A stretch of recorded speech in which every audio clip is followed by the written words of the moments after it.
ang mga kwento ng pag-ibig, kwento ng buhay at kwento ng pag-asa dito sa Barangay Love Stories. Love Stories.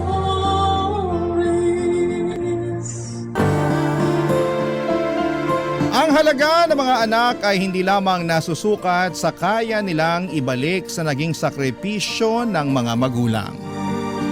Ang pagtrato sa kanila ng pantay ay paraan din ng pagpapakita ng tunay na pagmamahal na tanging ama't ina lamang ang makapagbibigay.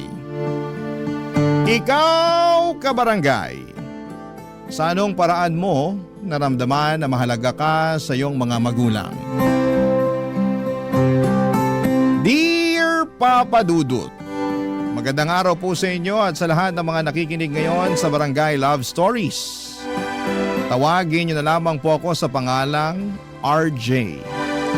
27 years old na po ako nang magsimula ang aking kwento. Isa po akong introvert. Mahiyain na po ako mula pagkabata, kaya naman kahit consistent honor student naman po ako ay halos hindi pa rin ako napapansin ng nanay ko. Mas napapansin niya sina kuya at yung bunso kong kapatid na parehong sporty at achiever din sa eskwelahan. Gusto ni nanay na maging accountant ako pero dahil mahiyain ako ay hindi kaagad ako nakahanap ng trabaho. Parang ikinulong po ako noon sa sarili kong bahay, Papa Dudut. Hindi naman po talaga yon ang kurso na gusto ko pero si nanay ang pumili noon para sa akin dahil malaki raw ang sweldo ng mga accountant. Akala ko naman ay sosuportahan niya ako pero mula na mag-aral ako ay kinailangan ko pang mag-part-time job para may ipanggastos ako sa kolehiyo. Madalas din akong rumakit noon hanggang sa pinasok ko ang freelancing kahit na estudyante pa lamang ako. Dahil doon, Papa Dudut, ay nagkaroon ako ng allowance at nagkaroon ako ng sapat na panggastos. Hindi na ako umasa pa sa sustento ni tatay dahil si nanay din ang humahawak noon. Papa Dudut, nakatapos ako ng kolehiyo ng sariling sikap lamang. At nang mag-decide ako na ituloy ang freelancing ay hindi yun nagustuhan ni nanay dahil maliit pa ang kinikita ko noong time na yon. Samantalang si kuya ay sumasahod na ng 50,000 pesos kada buwan. At yung bunso naming kapatid ay consistent sa pagiging achiever kaya laging napapasaya si nanay. Naging streamer po kasi yung bunso kong kapatid at malaki ang kinikita niya roon kahit nag-aaral pa lamang. Kaya naman halos hindi na ako napapansin ni nanay. Nag-aambag naman ako sa mga gastusin pero halos hindi na rin yon napapansin dahil kadalasan ay nabayaran na ni kuya ang mga bills namin. Hanggang sa na-realize ko na parang may favoritism talaga si nanay sa aming magkakapatid, Papa Dudut.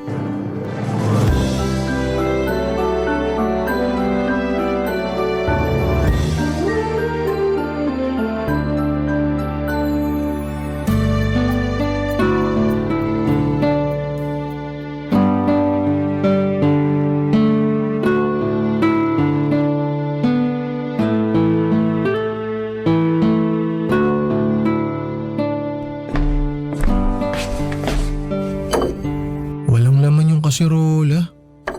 Nay, may ulam po ba kayong naitabi? Ay, wala na. Ubus na. Tulog ka kasi ng tulog dyan eh. Ayan, naubusan ka tuloy.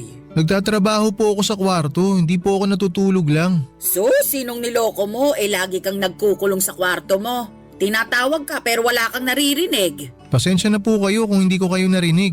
Lumabas-labas ka kasi sa kwarto mo para hindi ka nabibingi.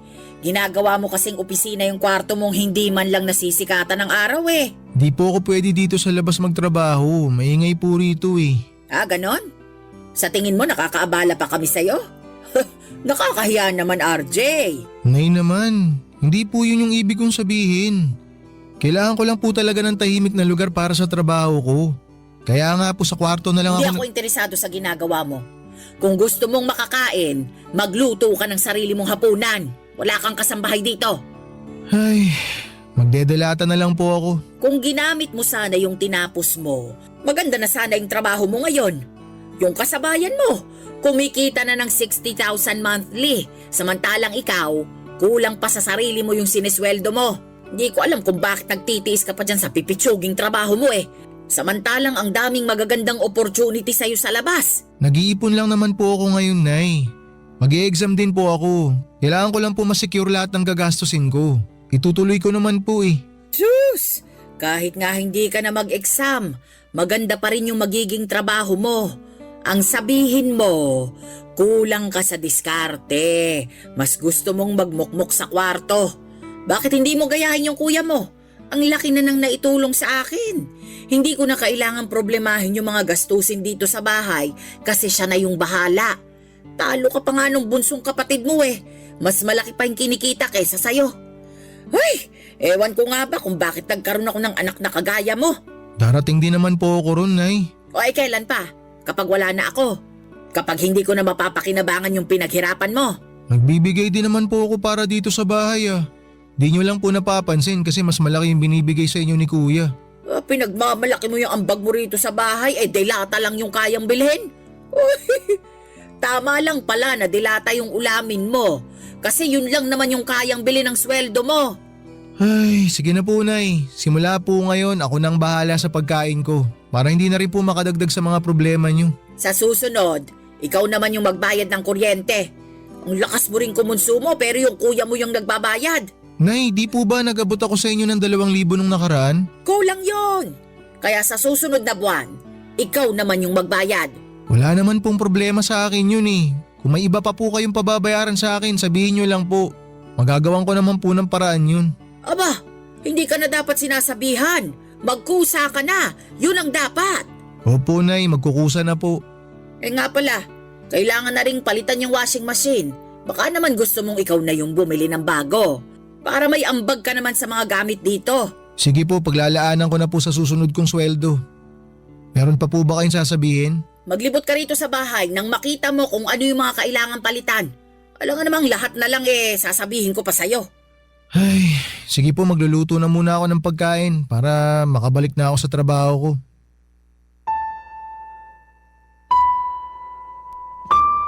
Papadudod sa kabila ng hindi patas na pagtrato ni nanay sa akin kumpara sa mga kapatid ko, ay ginagawa ko pa rin ang lahat para makatulong sa kanya.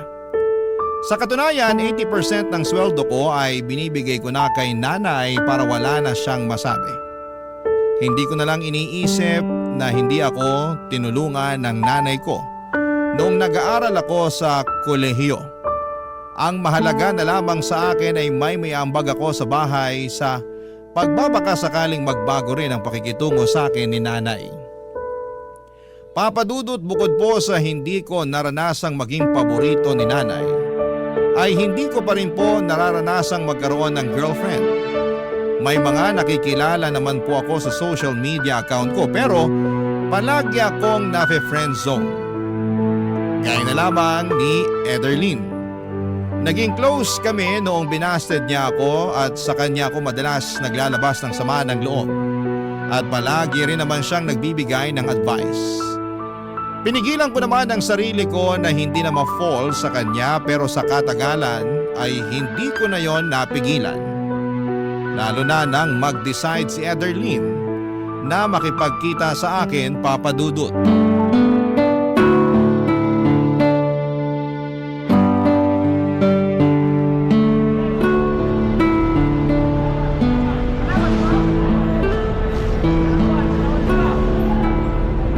Nasaan na kaya si Ederlyn?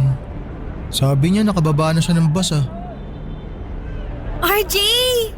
Ikaw na ba yan? Ay! Ikaw nga! Uy! Oh, bakit ganyan yung reaction mo? Wala. Nagulat lang ako. Bigla mo kasi ako niyakap eh. Hindi ka ba sanay nang niyayakap? Hindi pa kasi ako niyayakap ng ibang babae bukod sa mga pinsan ko. Ganon? Eh ito, Bakit mo ako hinalikan sa labi? para ako rin yung first kiss mo. Ha? Pero di ba ayaw mo naligawan kita? Dati yun kasi hindi pa naman tayo nagkikita sa personal. Feeling ko kasi noon parang ayaw mong makipag-meet kaya binasted kita. Ayoko naman ng online boyfriend lang. Sorry. Mahihain lang kasi talaga ako. Kita ko nga, Pero wag kang mag-alala, ako na lang yung mag-a-adjust para sa'yo. Perfect kaya tayo, isang introvert at isang extrovert. Magtatagal ka ba rito? Hindi, ilang araw lang ako rito. Gusto lang talaga kita makita, tsaka para matupad na rin yung mga travel goals natin. Sabi mo, itutour mo ako dito sa Ilocos. Gagawin ko naman yun. Ang kaso, hindi kita madadala sa bahay. Okay lang ba kung ihanap na lang kita ng pansamantalang matutuluyan mo? Don't worry, okay lang naman sa akin na mag-hotel na lang muna. Ilang araw lang naman eh. Ako nang bahala sa pang-check-in mo. Huh? Hindi, no, ako na. May budget ako para dito, kaya wag mo na akong alalahanin, okay? Basta, ikaw yung tour guide ko. Pasensya ka na talaga. Kung hindi lang sana magagalit si nanay, doon na lang kita patutuluyin sa bahay. Ano ka ba? Okay lang talaga. Mas mag-worry ako kung mag-aaway pa kayo ng nanay mo dahil sa pagtuloy ko sa inyo. Ay, salamat at naiintindihan mo. Tara, samahan na kita mag-check-in. Okay, pero wag ka na muna umuwi ah. Samahan mo muna akong kumain. Siyempre naman kakain tayo. Kung gusto mo, simulan ko na ngayon yung pag-tour ko sa'yo eh. Bukas na lang. Medyo pagod pa kasi ako sa biyahe. Ang layo kasi. Sabi ko kasi sa'yo, ikaw na lang pupuntahan ko. Sorry, pero kapag hinintay ko pang ikaw yung pumunta sa akin, baka hindi pa rin tayo nagmi-meet until now. Ganun ba talaga akala mo sa akin? Honestly, oo. Paano kung sabihin ko sa'yong may nahanap na ako matutuluyan sana sa San Pedro? Eh di sorry kung na-judge kita. Pero ngayon, gusto ko lang ipaalam at linawin sa'yo na binabawi ko na yung pang-reject ko sa'yo noon. Tayo na! Ha? Tayo na? Aha. Salamat ha. Akala ko kasi talaga wala nang pag-asa na maging tayo eh. Pwede ba akong yumakap? Kanina pa nga ako naghihintay oh. Papadudot, sa totoo lang ay halos lumubog na ako sa kahihiyan tuwing naaalala ko kung paano ko hinarap si Ederlyn sa unang beses ng pagkikita namin. Hindi ko rin inaasahan na sa araw na yon pa niya ako sasagutin. Nakakahiyaman na siya pa mismo ang pumunta sa akin ay natuwa na rin ako dahil finally ay nagkita na rin kaming dalawa ng personal. Dahil bungangera ang nanay ko, gustuhin ko mang doon na lamang sa bahay magstay si Ederlyn, ay hindi ko na po ipinagpaalam pa kay nanay dahil alam kong hindi rin naman siya papayag. Sinamahan ko na lamang siya para mag-check-in sa isang hotel. Medyo may kalayuan yon sa amin pero sabi ko sa kanya, ako na lamang ang pupunta sa kanya para hindi na siya masyadong maabala. Papadudot, bukod sa vlogger at dati ring virtual assistant si Ederlyn, ay may kaya po ang pamilya niya. Parehong nasa medical field ang mga magulang niya. At yung panganay naman niyang kapatid ay kapapasa lamang sa bar exam. Hospitality management ang tinapos ni Ederlyn pero mas gusto niyang mag-vlog. Sinubukan niya lang maging virtual assistant dahil sa akin at para masabi sa parents niya na may trabaho naman siya.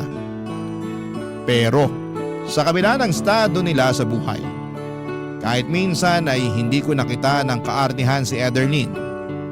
Kaya naman mas lalo ko po siyang nagustuhan. Ang problema, akala ko ay matutuwa ang nanay ko kapag naipakilala or nagpakilala na ako ng babae sa kanya gaya ng ginawa ng kuya ko. Pero nang dalhin ko sa bahay si Ederlyn para makilala ni nanay ay pinahiya ako nito sa harapan mismo ng girlfriend ko, Papadudot. Barangay Love Stories. Barangay Love Stories. Papadudot, panay ang hingi ko ng sorry kay Ederlyn dahil sa naging pakikitungo sa kanya ni nanay. Sinabihan kasi ako ng nanay ko na hindi raw siya interesadong makilalang babaeng kasama ko dahil dagdag palamunin lang daw sa bahay. Yon ay kahit na ipinaliwanag ko sa kanya na hindi naman makikitira o makikituloy man lang sa amin si Ederlyn. Masyado ko nasaktan sa ginawang yon ni nanay at umabot na sa puntong sumama ng husto ang loob ko sa kanya. Papadudot, ng minsang bumisita sa amin, yung tita ko na kapatid ni nanay ay may naikwento ito sa akin na hindi ko inaasahan.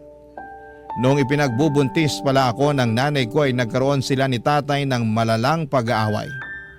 Hanggang sa naisip ni nanay na ipalaglag na lamang ako dahil halos hindi na sila magkaayos noon.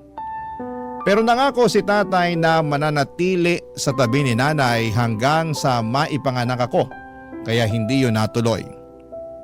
Naging okay ulit ang pagsasama nila hanggang sa ipagbuntis naman ni nanay ang bunso naming kapatid. Pero noong malalaki na kami ay tuluyan na silang nagkahiwalay. May iba ng partner ang tatay ko pero si nanay ay mas piniling hindi na lamang maghanap ng ibang lalaki.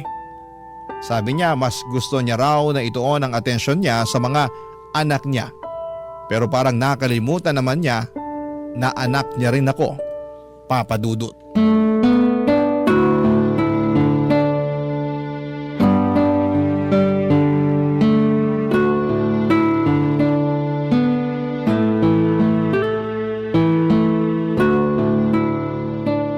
RJ! RJ! Ano ba? Kanina pa kita ginigising ah. Hindi ka ba tatayo dyan? Bakit po, Nay?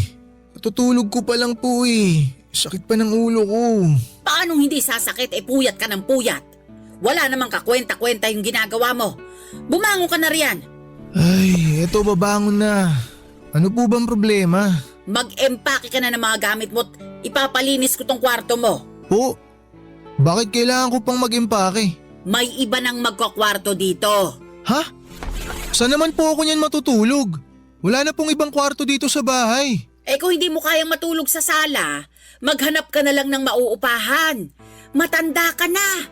Kaya mo ng sarili mo. Pero bakit naman po biglaan? Sana sinabi niyo sa akin na mas maaga na palalayasin niyo na pala ako dito para naman napaghandaan ko. Hindi naman po basta-basta na makakahanap ako ng mauupahan eh. Problema ko pa ba yun?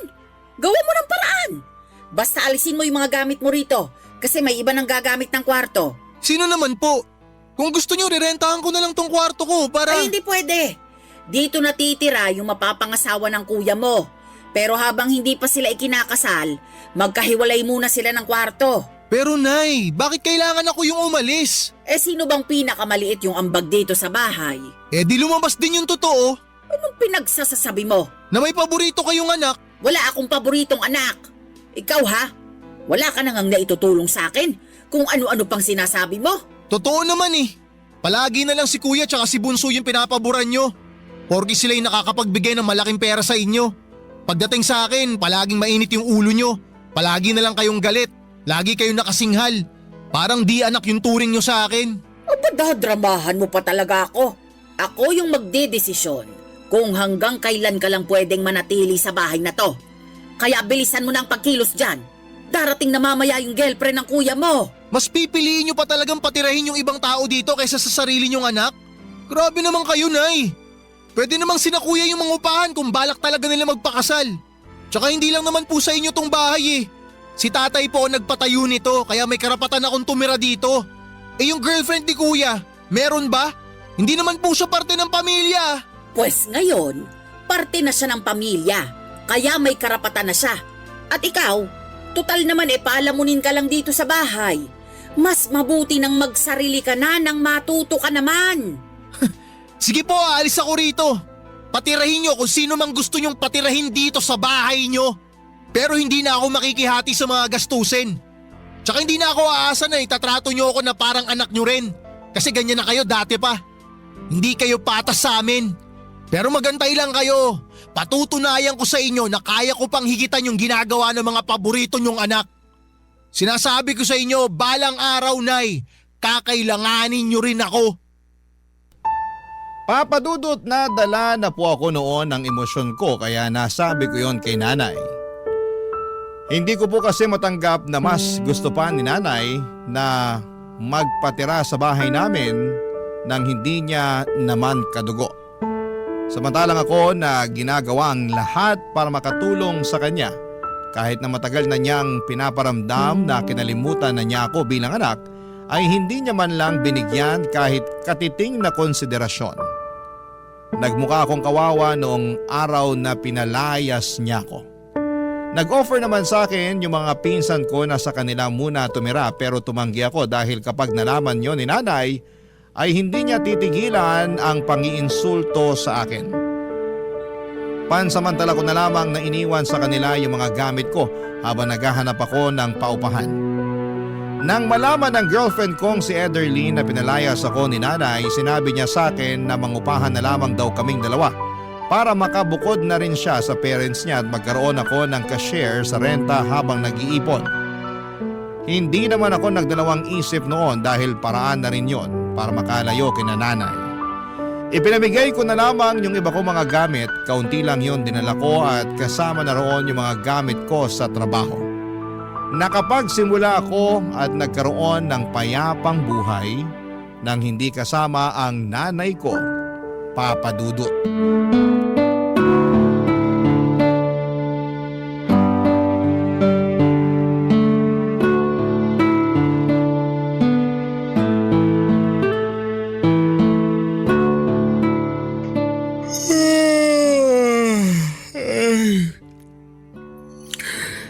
Natapos din.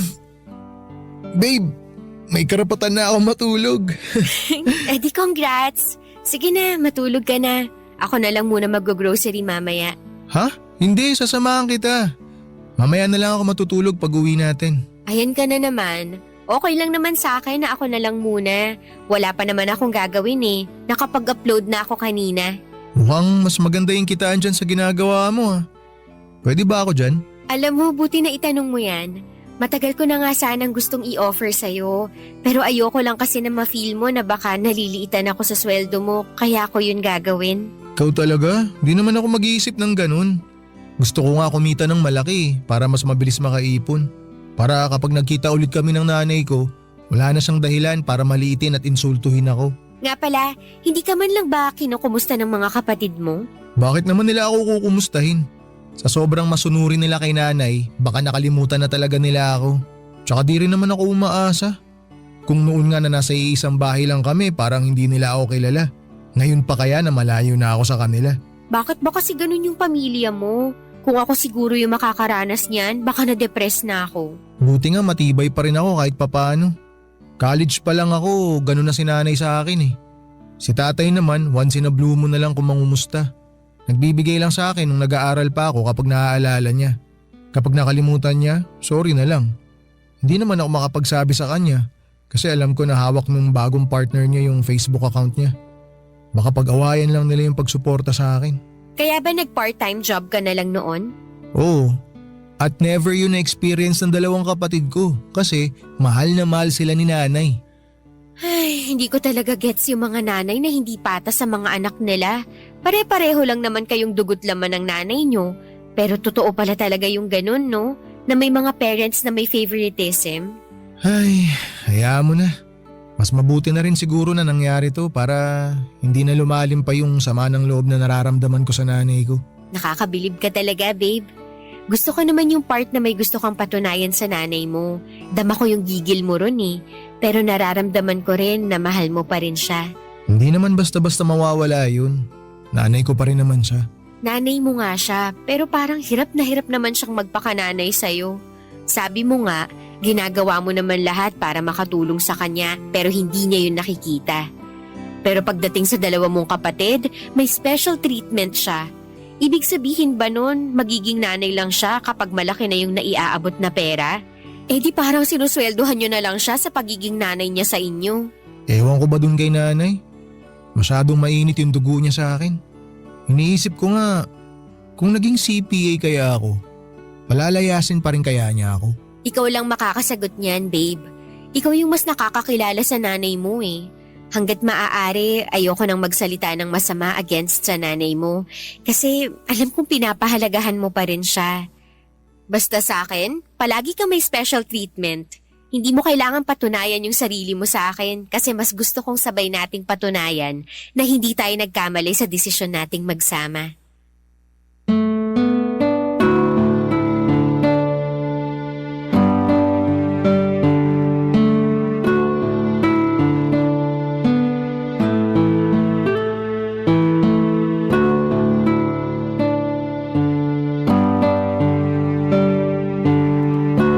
Papadudot, parang nagkaroon ako ng kalayaan at kakaibang saya mula nang palayasin ako ni nanay. Nagsama po kami ni Ederlyn pero kahit na nasa iisang bubong lamang kami, naglagay pa rin kami ng limitasyon para sa isa't isa. Alam ko na may pangarap pa si Ederlyn at ganon din naman ako kaya nagkasundo kami na career muna ang ipopursu namin bago ang pagkakaroon ng sarili naming pamilya. Papadudot, isinama ako ni Ederlyn sa pagbablog niya.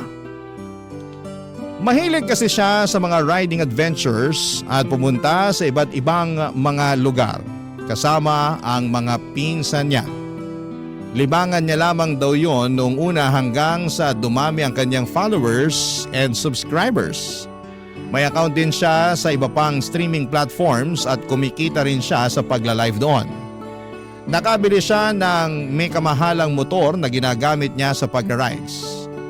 Nahiya ako noong una dahil wala naman akong big bike na kagaya sa ginagamit nila. Pero pinahiram ako ni Ederlyn ng pera para makabili ako ng sarili kong big bike, Papadudot. Binayaran ko naman yon sa kanya nang magkaroon ako ng share sa mga kinikita niya. Mula nang isama ako ni Ederlyn sa mga vlogs niya, ay unti-unti na rin nawala yung pagiging mahiyain ko. Nagagawa ko na rin mag-live at doon ko naranasang makatanggap ng mga virtual gifts na pwede palang i-convert sa cash.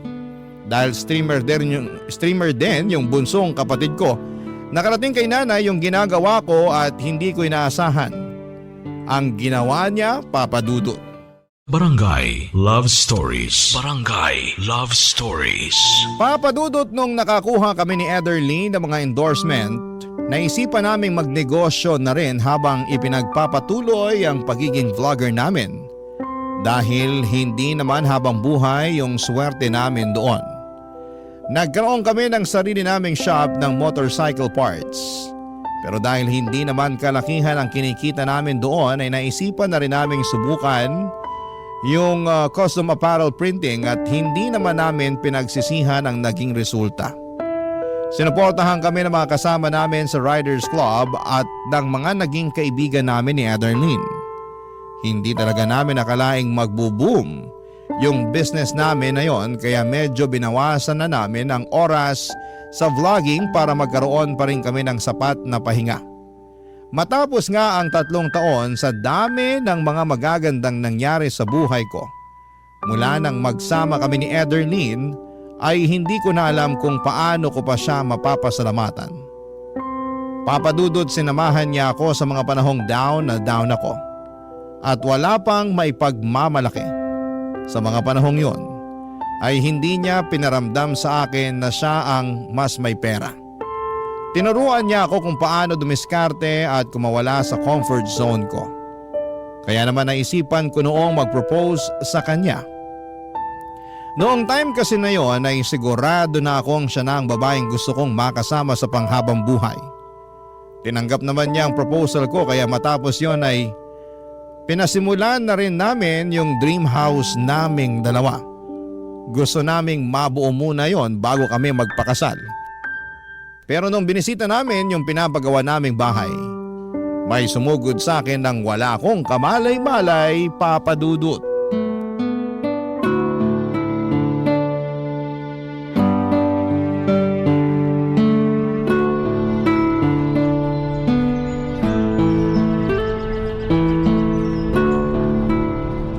Mukhang matagal-tagal pa bago matapos tong dream house natin. Oo nga eh, mukhang kailangan pa nating doblehin yung sipag sa pagtatrabaho. Wala namang problema yun. Kayang-kaya natin yun, babe. Pero kapag magkakaanak na tayo, hindi na pwede yung ganun ha. Ayoko ma-stress ka masyado. May 1 taon pa naman tayo, di ba? Madadagdagan pa yung ipon natin. Oh, may dumating. Sino kaya yun? Babe, nanay mo yata. RJ! Nay? Ano pong ginagawa niyo rito? Binibisita ka. Mukha kasing nakalimot ka na. Ano? Porket mapera ka na ngayon. Kinalimutan mo ng may nanay at mga kapatid ka pa. Kinalimutan? Nay, kayo po yung unang nakalimot. Tsaka di ba pinalayas niyo ako sa bahay niyo? Mula nung umalis ako kahit isang beses hindi niyo ako kinumusta. Wala akong natanggap sa inyo. Sa tingin mo, dapat ba akong humingi ng tawad sa'yo? Hindi magulang ang magpapakumbaba para sa anak. Kawalan ng respeto yung pagtalikod na ginawa mo sa amin. Alam niyo, Nay, kung kawalan ng respeto lang din naman yung pag-uusapan, kayo po yung unang gumawa nun sa akin. Ginawa ko naman po lahat ng makakaya ko para makatulong sa inyo pero ni minsan, hindi nyo pinaramdam sa akin na may halaga ako sa inyo. Inalagaan kita mula pagkabata. Binuhay kita. Kahit na hindi kami maayos ng tatay mo noong ipinagbubuntis kita. Hindi pa ba pagpapahalaga yun? Binuhay nyo nga ako, oo. Pero hindi ko naman naramdaman na may nanay ako. Palaging sina kuya at saka si Bunso yung iniintindi nyo. Oh, nung kayo yung pumili ng course ko sa college, akala ko susuportahan nyo ako. Pero iiwan nyo lang pala ako sa ere. Nakalimutan nyo na po, Nay? Ako yung nagpaaral sa sarili ko. Naramdaman ko lang naman na nanay ko kayo nung graduate ako ng college eh. Mas kailangan ng kuya mo yung suporta ko noong panahong yon. Isa pa, nakakuha ng scholarship yung mga kapatid mo. Kaya nakapag-aral sila sa private university. Nay, libre yung tuition fee dun sa college na pinasukan ko. Kahit konting panggastos lang sana. Humihingi naman ako kay tatay pero sa inyo niya ibinibigay. May binigay ba kayo sa akin? Wala. Puro kay kuya nyo lang naman ginagastos lahat ng mga inaabot sa inyo ni tatay na para sa akin. Kaya tama lang na bumawi siya agad sa inyo nung makapagtrabaho na siya. Kaya ba ngayong kumikita ka na ng malaki ay nagmamayabang ka na? Hindi ka makakarating sa kinalalagyan mo ngayon kung hindi kita iniluwal. Utang mo sa akin ang buhay mo. Alam nyo, Nay, kung pera lang naman yung gusto ninyo, pwede naman kayong manghingi eh. Hindi ko naman kayo pagdadamutan. Pero yung sinasabi nyo na utang na loob ko sa inyo yung buhay ko? Sige, sabihin na natin na totoo yon kasi binuhay nyo ako. Pero kung may choice lang ako nun, hindi ko naman gugustuhin na mabuhay na kulang sa pagmamahal ng isang ina eh. Kaya nyo naman magbigay ng pagmamahal eh. Nagawa nyo nga sa mga kapatid ko. Pero bakit pagdating sa akin ang damot-damot nyo? Ano po bang nagawa ko sa inyo? Papadudot na tahimik na lamang po noon si nanay at napilitang umalis dahil sa sagutan naming yon. Pero bago siya umalis ay sinabihan ko siya na mag-transfer na lamang ako ng pera sa bank account niya. Bukod sa nasaktan ako sa mga sinabi ng nanay ko ay nalungkot po ako sa katotohanang naalala lamang ako ng nanay ko dahil may pera na siyang mahihingi sa akin. Nagbingi-bingihan po siya sa mga salubin ko gaya ng ginagawa niya noon. Matapos ako mag-transfer ng pera sa account ni nanay ay minessage niya ako sa Facebook at pinipilit na doon na lamang ulit tumira sa bahay. Pero nang pinanindigan kong bubukod na ako dahil balak na naming magpakasal, ni Ederlyn ay hindi naman yon nagustuhan ni nanay. Nalaman ko na lamang na nag-post na pala siya sa Facebook para paringgan ako. Nabasa naman po yon ng mga kamag-anak namin at kinampihan nila si nanay. Dinilit naman po ni nanay yung Facebook post niya pero wala na rin pong silbi yun dahil masama na ang tingin sa akin ng mga kamag-anak namin. Papadudot nalaman ko na lamang na wala na pala sa bahay namin yung girlfriend ni kuya dahil pinalayas daw po ito ni tatay nang minsang bumisita siya roon. Sinabihan niya raw po si kuya na bumukod na kung balak nitong bumuo ng sariling pamilya. Wala naman pong nagawa noon si nanay kaya napilitan ng umalis doon si kuya. Yan ang mga ganap, Papadudot.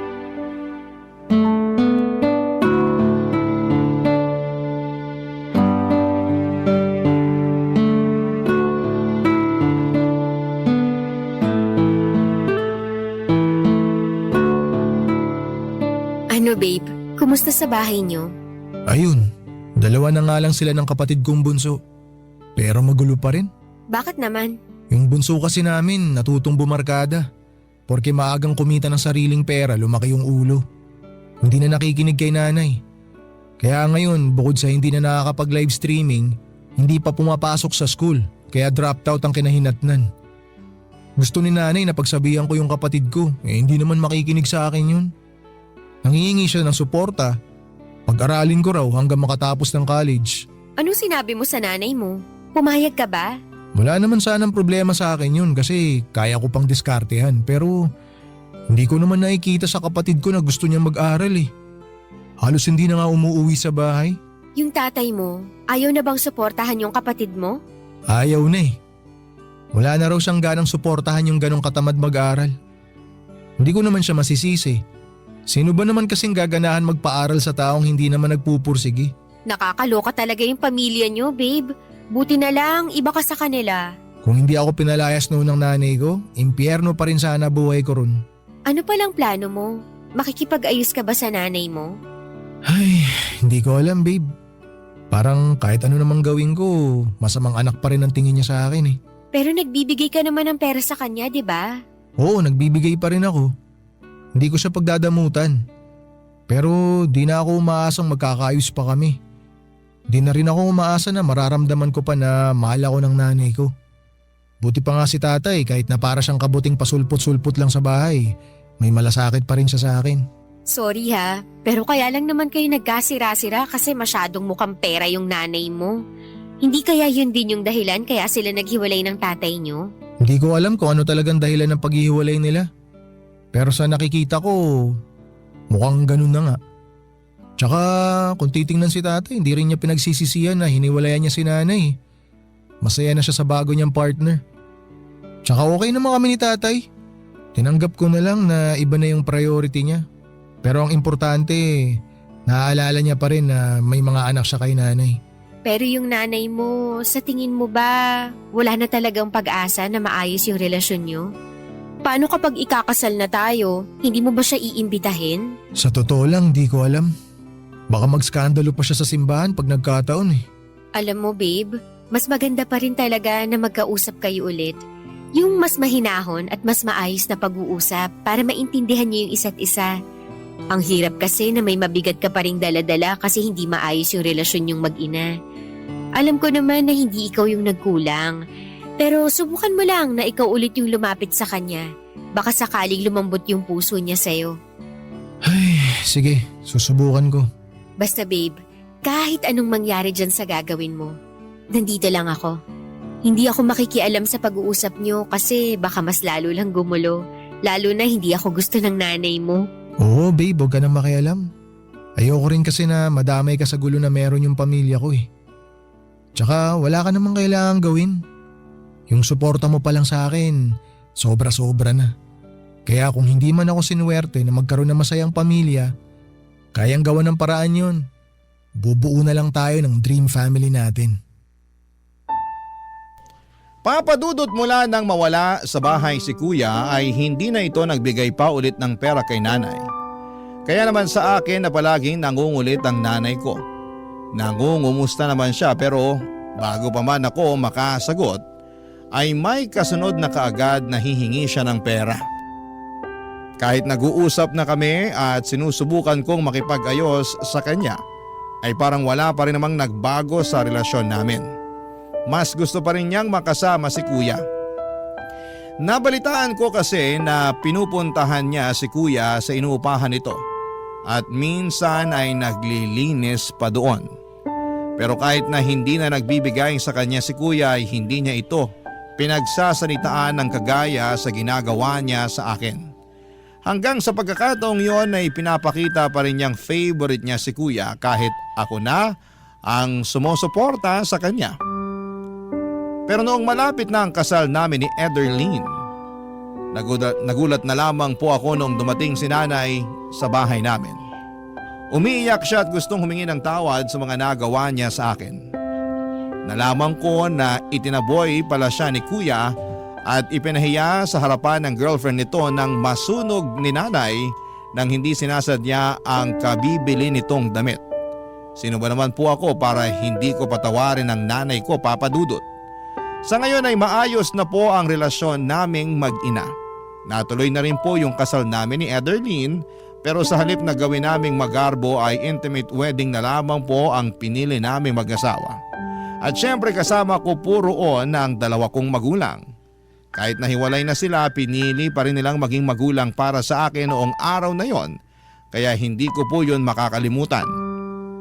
Hindi ko man po naayos ang relasyon ko sa dalawa kong kapatid kahit papaano ay gumaan na po ang pakiramdam ko dahil okay na kami ng nanay ko. Hanggang dito na lamang po ang kwento ko, Papa Dudut. Maraming salamat po sa inyo at sa lahat ng bumubuo ng Barangay LS. Ang inyong forever kapuso at kabarangay, RJ. Barangay Love Stories. Barangay Love Stories. Ako, gigil na gigil talaga ako sa nangyayari sa kwento natin. O ikaw, kabarangay, kumukulo rin ba dugo mo? Pwede kang mag-iwan ng comment sa ating comment section. Barangay LS 97.1. 97.1. Forever. Number 1. Ang mga kwento ng pag-ibig, kwento ng buhay, at kwento ng pag-asa dito sa Barangay Love Stories. Love Stories.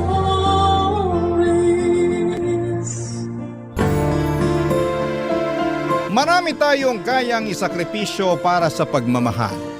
Pero hindi lahat ng sakripisyo na yon ay kayang masuklian.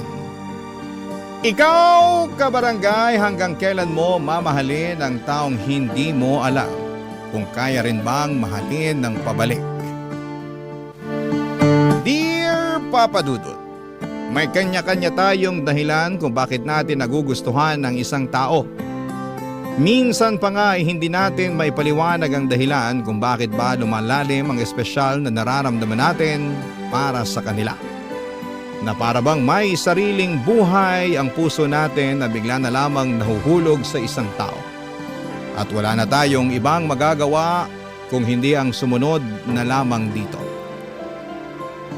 Papa Dudu, tawagin niyo na lamang po ako sa pangalang Gibson. 24 years old at nagtatrabaho bilang isang gym instructor. Teenager pa lamang ako ay palagi na akong nakikinig ng inyong programang Barangay Love Stories. Fan na fan niyo po kasi ang nanay ko at sa kanya ko po talaga kayo nakilala. At sigurado pong magugulat siya kapag narinig niyang sulat ko naman ngayon ang binabasa ninyo para sa araw na ito. Bago po ako maging gym instructor ay may katabaan talaga ako noong kabataan ko. Mataba ang pisngi ko, doble ang baba, overweight ako at may 3 bilbil sa tiyan. Kaya naman naging tampulan talaga ako ng tukso mula elementary hanggang junior high school. Sanay na akong nabubuli ng dahil sa katabaan ko. At hindi ako sanay kung may magtanggol sa akin mula sa mga bully na estudyante sa school namin, Papa Dudut.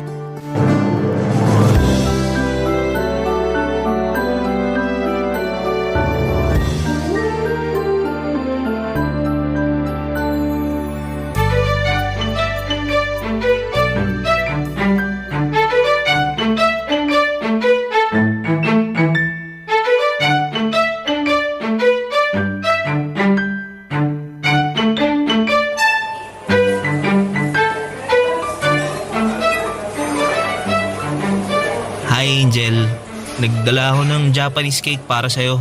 Uy! Favorite ko yan. Para sa akin talaga yan. Oo, ginawa to ng mama ko kaninang umaga kaya naisipan ko magdala ng extra para sa'yo eh. Thank you, Gibson. Tara, sabay na tayong kumain. Upo ka na dyan sa upuan. Sige.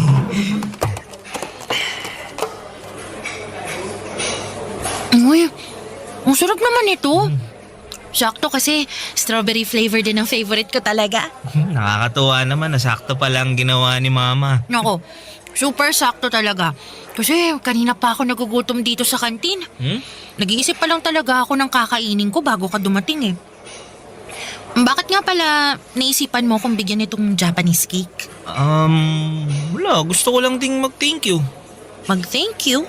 Para saan? Kasi inaway mo sina Nathan nung makita mong binubuli nila ako nung isang araw eh. Ah, yun ba?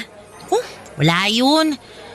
Ang yabang kasi nun tsaka ng mga tropa niyang takot naman sa guidance counselor natin. Nakita mo ba yung mukha nila nung sinigaw ko yung pangalan ni Mrs. Cruz? Oo, namutla sila tsaka bigla na lang nagkanya-kanya ng takbo palayo no? Bibinggo na kasi talaga sila sa guidance counselor natin. Sa dami-dami ng binubuli nila dito sa school. No? Sayang lang talaga wala nung si Mrs. Cruz.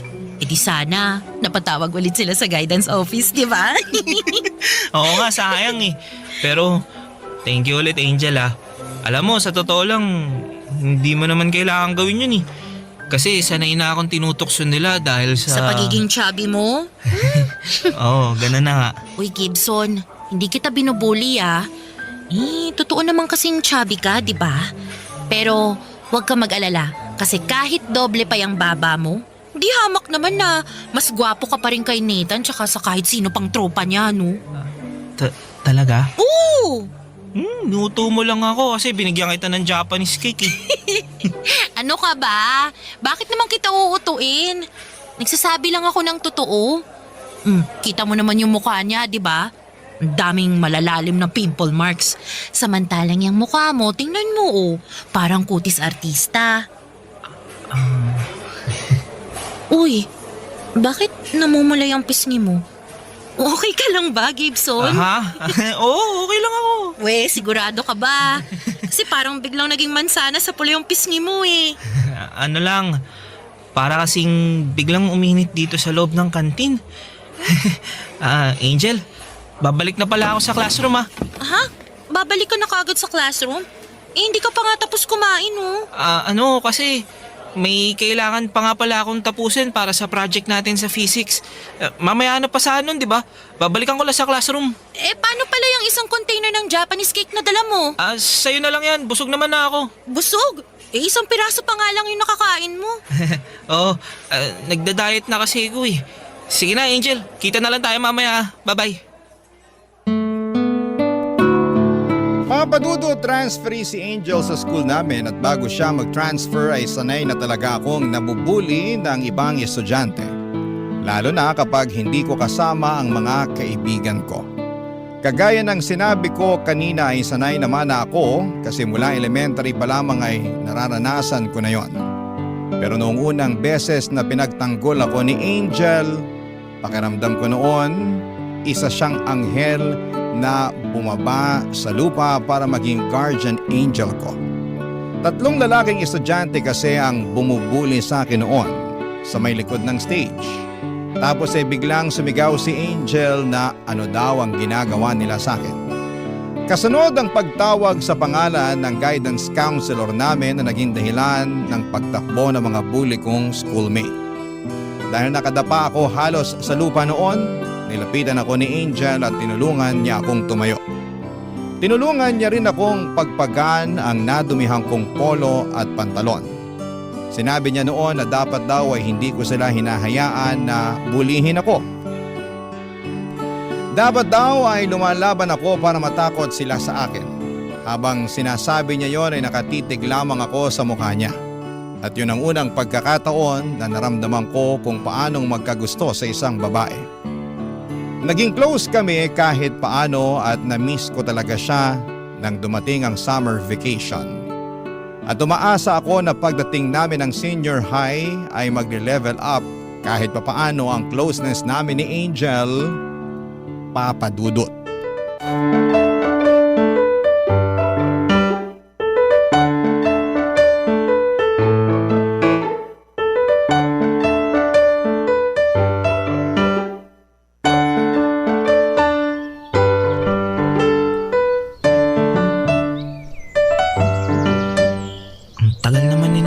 At John, kanina pa ako naghihintay sa kanila dito sa guardhouse. Hanggang ngayon wala pa rin sila.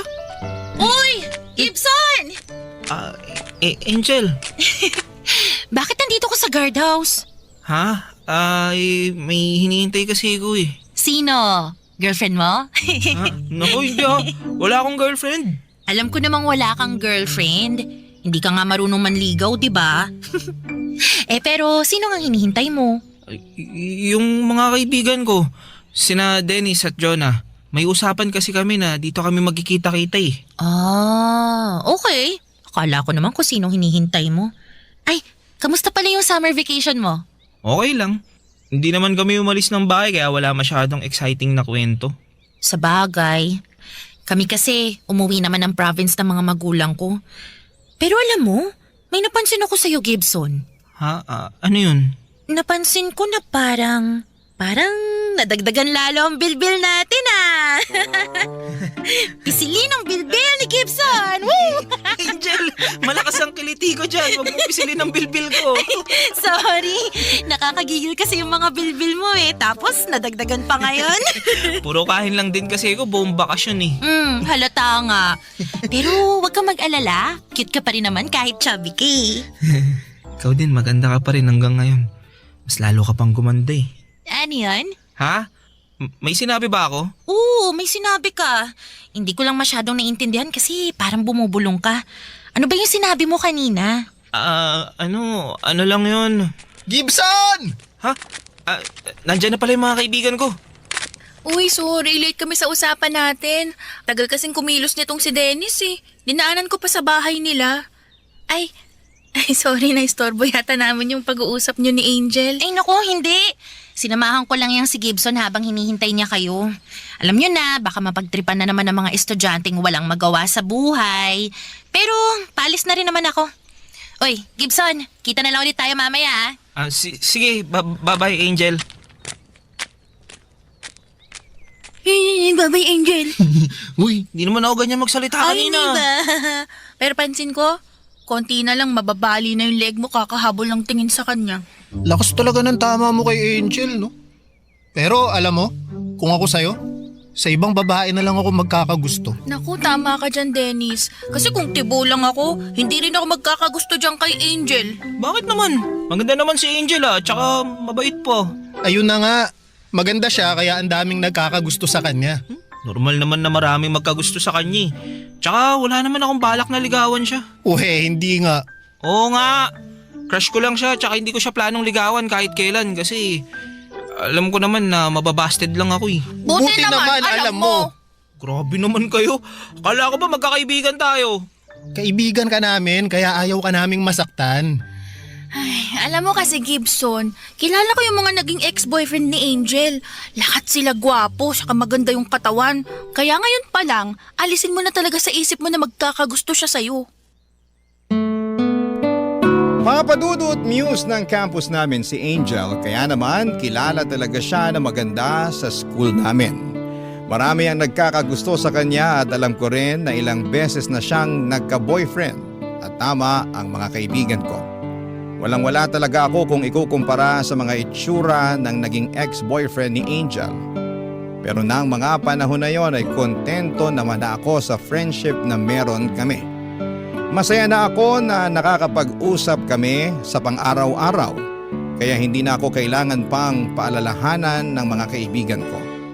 Alam ko na concerned lamang sila sa akin pero alam ko rin naman kung paano ko iingatan ang damdamin ko.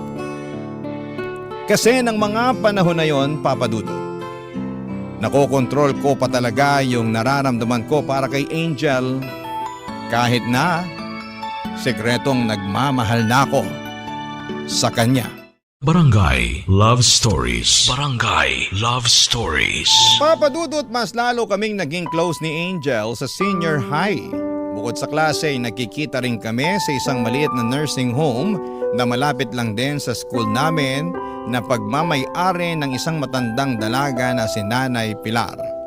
Madalas kami doon kasi nagpapa-fundraising at charity event kami. Kasama ng ibang mga kaklase at teacher namin para sa mga matatandang nakatira sa lugar na yon. Nakakatuwa lang kasi pareho kami ni Angel na mahilig tumulong sa mga matatanda. Pareho kaming lumaki sa mga lola namin at namatay sila sa magkasunod na taon noong nasa junior high pa kami. Nagkakapalitan tuloy kami ng mga kwento sa kung paano kami inalagaan ng mga lola namin noon. Tapos sa tuwing nasa nursing home ay tinutokso kami ng mga matatanda doon. Sinasabi nila na bagay daw kaming dalawa at nakikita daw nila na balang araw magiging kami ni Angel. Siyempre, tumatanggi naman ako at sinasabi na imposibleng mangyari yon. Pero si Angel ay palagi lamang siyang ngumingiti na para bang natutuwa pa siya kapag tinutukso kaming dalawa sa isa't isa, Papa Dudut.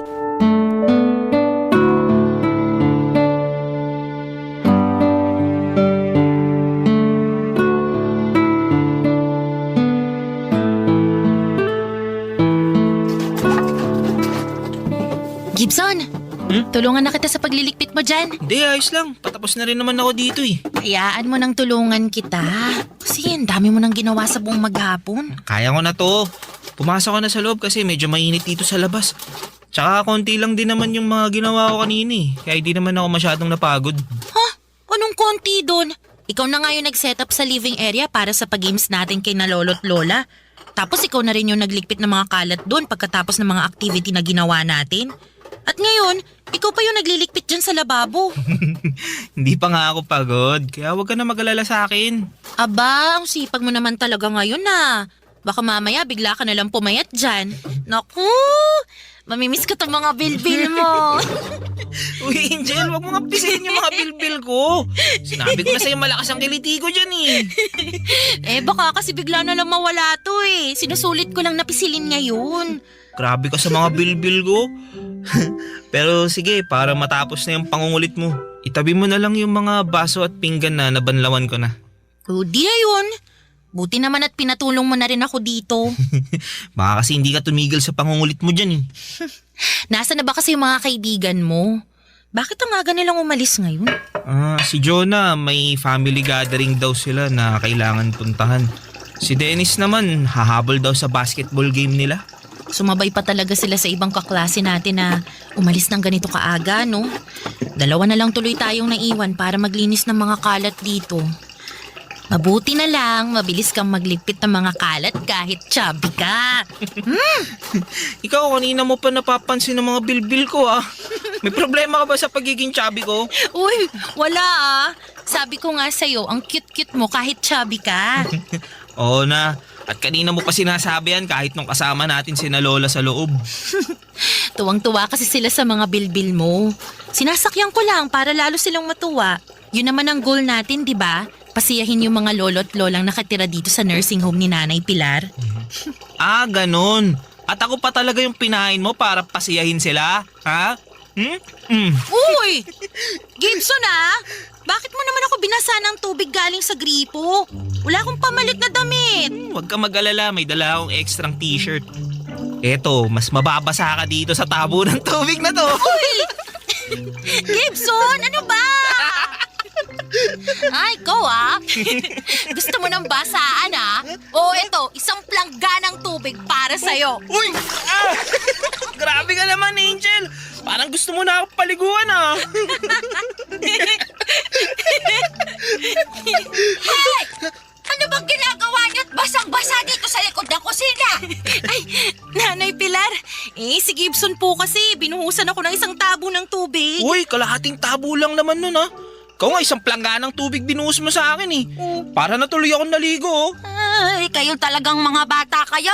Tama na nga yung paglalaro nyo sa tubig. Pumasok na kayo at magpalit ng mga damit. Ako nang magtutuloy ng mga ligpitin dito para hindi kayo gabihin pa uwi. Papa Dudut, sa patuloy na paglalim ng friendship namin ni Angel ay ang simula rin ng paglalim ng espesyal na nararamdaman ko para sa kanya. Yung dating paghanga lang ay nauwi sa pagmamahal. At yung dating ako na kontento sa pagkakaibigan na meron kami ay natutong umasa na baalang araw, magagawa niya ring suklian ang pagmamahal ko para sa kanya. Lalo na at mas naging close pa kaming dalawa noon. Kung dati puro nakaraan ang pinagkwekwentuhan namin ay naging madalas ang pag-uusap namin tungkol sa future. Tungkol sa mga pangarap namin at plano sa buhay. Tapos ay natutuwa ako sa tuwing magkukwento sa akin si Angel ng tungkol sa pamilya niya. Mga tinatago niyang hinanakit pati na rin ang nasasayang na parte ng kwento ng buhay niya. Pakiramdam ko talaga noon ay espesyal na ako sa kanya. Pakiramdam ko kahit papaano ay may pag-asa ako na magustuhan niya rin ako kahit na mataba ako. Kaya naman sa araw ng senior high school graduation namin, nagdesisyon ako magtapat ng totoong nararamdaman ko para sa kanya, Papa Dudut.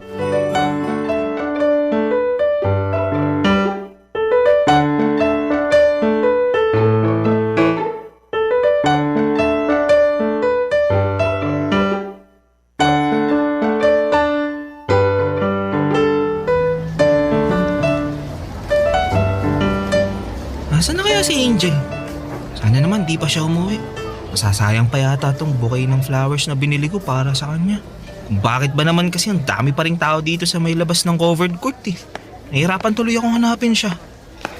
Uy, tol! Gibson, kanina ka pa namin hinahanap ni Dennis. Naks naman, may pabulaklak. Para kay Angel ba yan? Oo, kaya lang di ko siya makita kanina pa eh. Umuwi na kaya siya? Hindi pa kasi nakita ko siyang pumunta sa restroom sa may gilid ng stage. Ah. Mukhang magre-retouch kasi magpapapicture yata siya sa photographer na nandun sa labas. Ganun ba?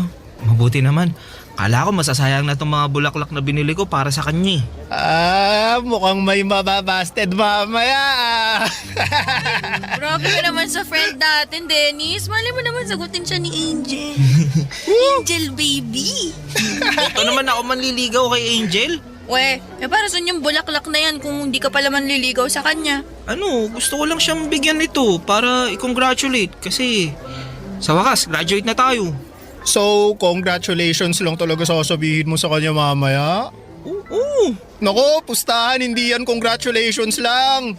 At pakiramdam ko talaga, may mababasted ngayong araw. Ay, nako, ako, pupusta ako na hindi mababasted tong kaibigan natin. Kasi mukhang type na din naman siya ni Angel eh. Nakita ko kasi parang nagbabago na yung tingin sa kanya. Kaya, eto, pusta ko. Pagkatas ng araw na to, may girlfriend na to si Gibson.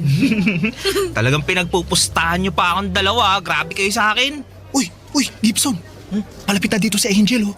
Iwanan ka na namin, ha? Uy, galingan mo pagtatapat mo sa kanya para manalo ko sa pustahan. Balitaan mo na lang kami sa group chat, ha? Bye! Sige. Hi, Gibson. Saan pupunta yung mga kaibigan mo? Wala. May lakad pa daw kaya nagmamadali silang umalis. Sayang. Kaya pa naman ako lumapit para makongratulate din sila. Sasabihin ko na lang sa group chat namin mamaya. Ito pala. Flowers nga pala para sa'yo. Uy, thank you Wow, ang gaganda naman ng flowers na to. Ang babango pa. Nag-abala ka pa talaga na bigyan ako nito Siyempre naman. Espesyal na araw to para sa'yo eh. Ano ka ba? Para sa atin. Kasi sabay tayong graduate. Tsaka sa wakas, magiging college student na rin tayo. Ay, grabe. Ngayon pa lang, namimiss ko na kaagad ang high school life. Ako, ngayon pa lang, namimiss na agad kita. Anong ibig mong sabihin, Gibson? Ang ibig kong sabihin, gusto kita, Angel. Teka, tama ba yung narinig ko? Oo, gusto kita, Angel. Matagal na. Nasa junior high pa lang tayo. Crush na kita eh. Kaya ngayon, gusto ko sanang itanong kung pwede ba akong... Gibson, sorry pero kasi hanggang kaibigan lang ang tingin ko sa'yo. Pero Angel, hindi naman ako nagmamadali eh. Pwede mo naman siguro akong bigyan ng pagkakataon na ligawan ka. Para patunayan sa'yo na seryoso ako sa mga sinasabi ko ngayon. Promise, hindi kita kukulitin. Pero ayoko rin kasi na paasahin ka eh. Ayaw mo kong paasahin kasi alam mo na kahit kailan hindi ka magkakagusto sa isang chubby na kagaya ko. Gibson, hindi ganun yun. Ayoko lang din talaga na masira pa yung pagkakaibigan natin. Okay naman tayo sa ganito, di ba? Okay tayo as friends. Kaya bakit pa natin gagawing komplikadong lahat? Again, I'm sorry. Ayoko lang talaga na umasa ka at masaktan ka lang din sa huli.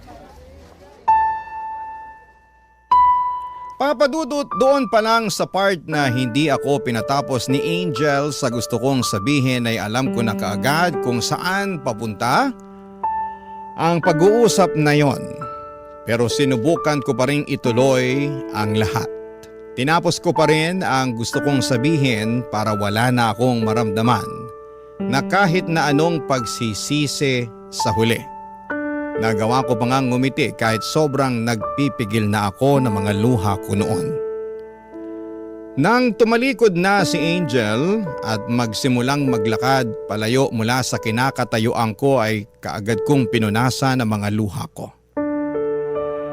Naglakad ako ng mabilis at sumakay ng tricycle pauwi sa bahay namin. Yung dapat na masayang araw ko dahil senior high school graduation namin ay naging isa sa mga pinakamasakit na araw para sa akin, Papa Dudut. Barangay Love Stories. Barangay Love Stories. Papa Dudut Angel was my first love. Siya rin ang unang babaeng naging dahilan para ma-heartbroken ako. Alam niyo po, sa totoo lang ay sinisisi ko ang pisikal na itsura ko kung bakit niya ako binasted noon. Pakiramdam ko ang pangit at sobrang taba ko. Kaya hindi niya ako nagustuhan. Inisip ko na siguro kung payat ako noon ay baka nagkaroon pa ako ng pag-asa para sa kanya. Kaya grabe ang adjustment na ginawa ko sa sarili ko pagkatapos kong mabasted. Ilang araw din akong nagmukmuk noon sa kwarto hanggang sa naisipan kong baguhin na ang sarili ko. Nagbawas ako ng pagkain, nagsimula ako mag-jogging at nag-enroll ako sa gym. Lahat ng yon ay sinabay ko sa college life ko. At masasabi ko na na-enjoy ko ang lahat ng mga activity na yon. Nakatulong ang fitness journey ko hindi lang para makamove on mula kay Angel, kung hindi para malabas na rin ang lahat ng stress ko sa pag-aaral ko noon. Hanggang sa hindi ko napansin na 5 taon na pala ang nakalipas. Nagkaroon ng charity event sa nursing home na palagi kong pinupuntahan noon. Na-invite ako at iba ko pang mga kaklase noong high school na pumunta doon. Bagay na pinaunlakan ko naman. Para makita ko na rin ang mga dating kaibigan ko, Papa Dudut.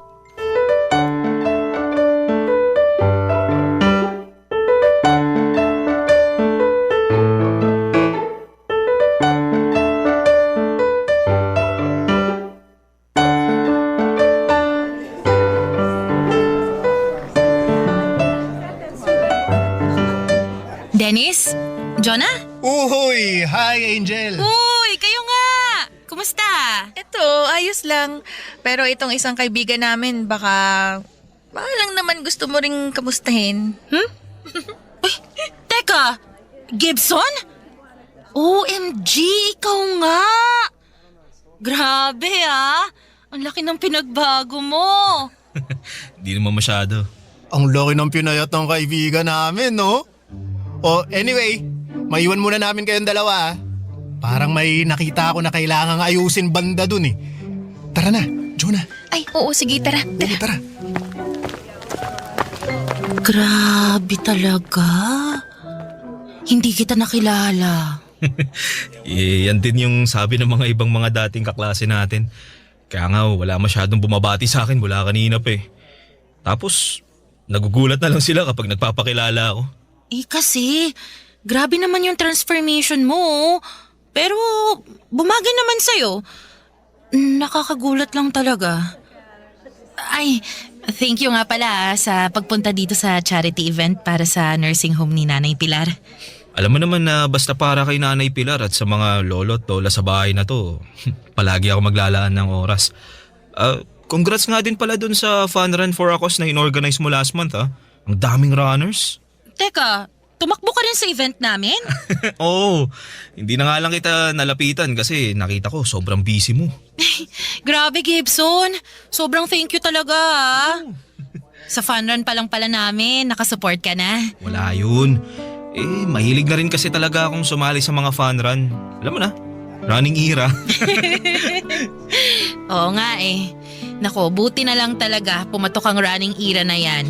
Mas lalo tuloy dumami yung mga nagjo-join sa mga fun run namin kahit na maliit na event lang kami.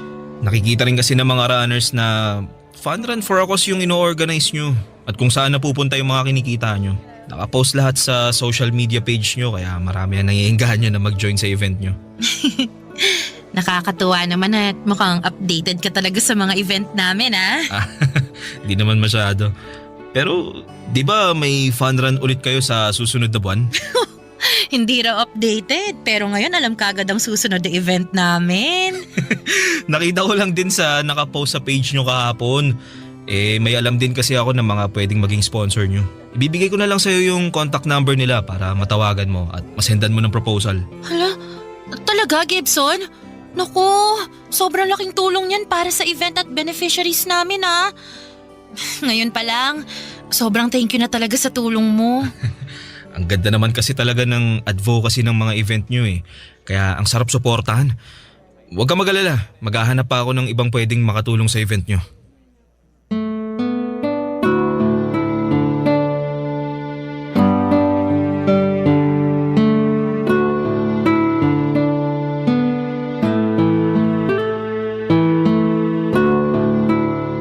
Papadudot, mahilig na talaga akong tumakbo at mag-join ng mga fun run event noon. Kaya nang makita ko sa social media at nag-organize si Angel ng mga fun run event, ay natuwa ako kasi pakiramdam ko ay posible na magkaroon ulit kami ng connection. Hindi ko alam kung bakit pero may bahagi pa rin ng puso ko noon na umaasa na sana'y maging malapit ulit kami sa isa't isa. Baka sakali na mabigyan na ako ng pagkakataon na makapasok sa buhay niya ng higit pa sa isang kaibigan. Pagkatapos nga ng araw na yon ay naging madalas na ang pag-uusap naming dalawa ni Angel. Madalas ay tungkol sa trabaho namin, mga sponsorship na pinapasok ko sa event nila at paminsan-minsan ay tungkol sa personal na buhay namin. Nalaman ko noon na single din pala siya na kagaya ko. Kaya naman mas lalong umasa ako na pwede nang maging kami. Kasi ng mga panahon na yon ay mas maayos na ang buhay ko lalo na ang itsura ko, Papa Dudut.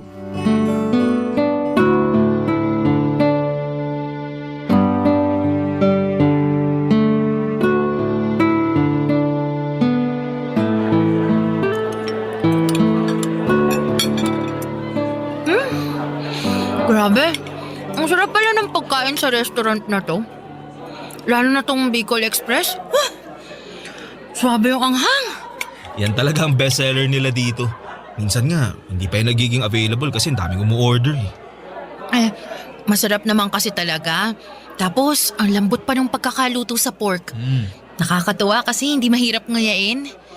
Masarap din yung ibang pagkain nila na in-order mo, ha? Kagaya nitong lemon chicken tsaka nitong, crispy mushroom. Mabuti naman nagustuhan mo. Ay nako, nagustuhan ko lahat. Pero next time, kahit sa karinderya na lang tayo mag-meeting ng tungkol sa fun run namin para hindi ka na masyadong gumastos. Ano ka ba? Ayos lang kasi minsan lang naman tayo magkita. Tsaka di naman masyadong mahal yung mga kinakainan natin. Ay nako, hanggang ngayon hindi ka pa rin nagbabago. Kahit na wala na ang 3 bilbil at pangalawang baba mo, ikaw pa rin yung super generous Gibson na nakilala at naging kaibigan ko. Kaibigan lang? Oo, ano pa ba dapat? Angel, hindi ko pa alam kung ito ba yung tamang pagkakataon pero may gusto sana akong itanong. Gibson. Angel, pwede ba this time patapusin mo muna ako magsalita? Kung okay lang naman sa'yo. Oh, sige. Alam ko na ilang taon na yung lumipas mula nung pagtapat ko sa iyo yung nararamdaman ko. Angel, gusto kong malaman mo na kahit gaano nakatagal yon, hindi nagbago kung ano man ang nararamdaman ko. Gusto pa rin kita. And sana this time, bigyan mo na ako ng chance na patunayan sa iyo na seryoso ako sa mga sinasabi ko ngayon. Sana payagan mo na akong ligawan kita.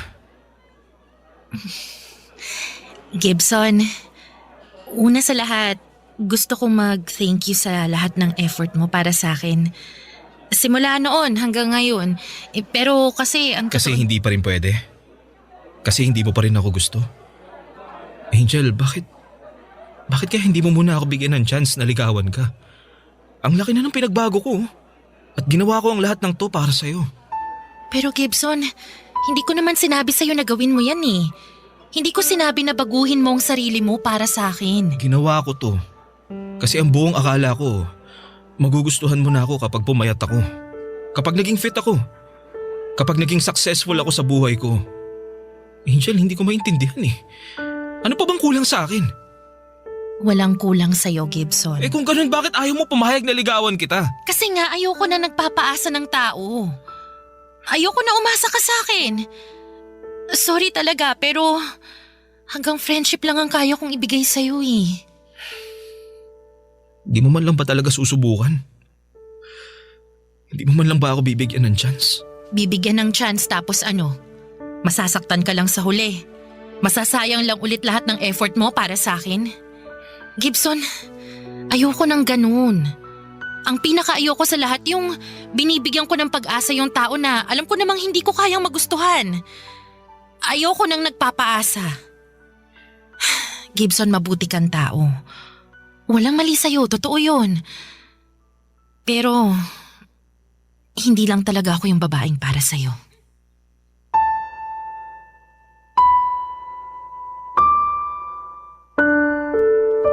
Papadudot, hindi ko talaga maintindihan si Angel ng mga panahong yon.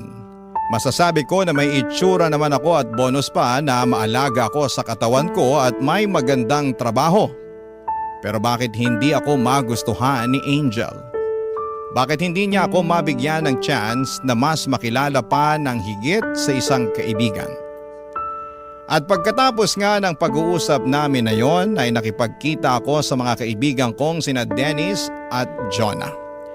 Niyaya ko silang uminom kami sa labas at doon ay hindi ko na napigilan ng sarili ko na maluha habang nagkukwento sa kanila. Kinomfort naman nila ako bilang kaibigan nila at sinabi nga nila na kailangan ko na talagang mag-move on at hindi ko rin dapat na iniiyakan ang babaeng kahit kailan ay hindi ko naman naging girlfriend. Pero alam nyo, papadudot, pagkalipas ng ilang buwan at taon ay unti-unti ko na rin naintindihan ang point ni Angel. Masakit talaga sa part ko kasi 2 beses niya akong binasted. Pero ngayon ay mas naiintindihan ko ng tama siya sa ginawa niya noon. Kasi mas magiging mahirap at mas masakit para sa akin kung hinayaan niyang ligawan ko siya. At mas umasa ako tapos ay doon niya ako biglang binasted. Baka doon din ako mas mahirapang mag-move on mula sa kanya. Kaya malaki ang pasasalamat ko sa kanya kasi pinangalagaan niya talaga ang friendship namin at ang feelings ko. At dahil na rin naging malaki ang positive impact niya sa buhay ko ay mas natuto akong alagaan at pahalagahan ang sarili ko ng dahil sa kanya. Maraming salamat po, Papa Dudut, kung sakali mang mapili po ninyo ang sulat ko. Ang inyong forever kapuso at kabarangay, Gibson. Kwentuhan naman tayo dito sa comment section.